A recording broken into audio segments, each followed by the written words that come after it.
American ജനാധിപത്യത്തെയും വാൾസ്ട്രീറ്റിലെ കോടീശ്വരന്മാരെയും ഒരുപോലെ ഞെട്ടിച്ച ഒരു വാർത്തയാണ് ഇപ്പോൾ പുറത്തു വന്നിരിക്കുന്നത്.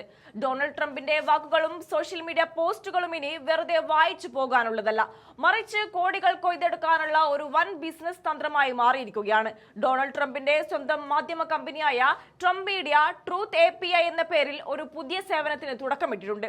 കേൾക്കുമ്പോൾ ലളിതമെന്ന് തോന്നാമെങ്കിലും ഇതിനു പിന്നിലെ അപകടം വളരെ വലുതാണ്. ട്രംപ് തന്റെ ട്രൂത്ത് സോഷ്യൽ എന്ന ആപ്പിലൂടെ നടത്തുന്ന സുപ്രധാന രാഷ്ട്രീയ നയങ്ങളും സാമ്പത്തിക പ്രഖ്യാപനങ്ങളും സാധാരണക്കാരായ ജനങ്ങളിലേക്ക് എത്തുന്നതിന് മുൻപ് തന്നെ വാൾസ്ട്രീറ്റിലെ വൻകിട കമ്പനികൾക്ക് തത്സമയം എത്തിച്ചു നൽകുക എന്നതാണ് ഈ സിസ്റ്റം ചെയ്യുന്നത്.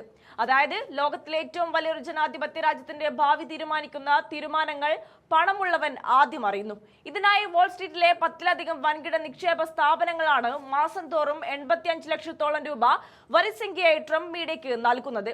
ഭരണാധികാരിയുടെയോ മുൻ പ്രസിഡന്റിന്റെയോ ഒരു ചെറിയ പ്രസ്താവന മതി ഓഹരി വിപണിയിലും ക്രിപ്റ്റോ വിപണിയിലും വൻ തരംഗങ്ങൾ സൃഷ്ടിക്കാൻ. സാധാരണക്കാരായ ചെറുകിട നിക്ഷേപകർ ഇതൊന്നും അറിയാതെ വിപണിയിൽ പണമിറക്കുമ്പോൾ വാൾസ്ട്രീറ്റിലെ കോടീശ്വരന്മാർ ഈ മുൻകൂട്ടി ലഭിക്കുന്ന വിവരങ്ങൾ വെച്ച് നിമിഷ നേരം കൊണ്ട് കോടികളുടെ ലാഭമാണ് ഉണ്ടാക്കുന്നത്. സമത്വത്തിന്റെയും സുതാര്യതയുടെയും കഥകൾ പറയുന്ന അമേരിക്കയിൽ പണം നൽകുന്നവർക്ക് നിയമവിധേയമായി ഇൻസൈഡർ ട്രേഡിംഗ് നടത്താൻ അമേരിക്കൻ സിസ്റ്റം തന്നെ അവസരമൊരുക്കുന്നു എന്നതിന്റെ വ്യക്തമായ തെളിവാണിത്. ജനാധിപത്യം എന്നത് കോർപ്പറേറ്റുകൾക്ക് കച്ചവടം നടത്താനുള്ള ഒരു ഉൽപ്പന്നം മാത്രമായി മാറുകയാണോ എന്ന വലിയ ആശങ്കയാണ് ഇത് ഉയർത്തുന്നത്.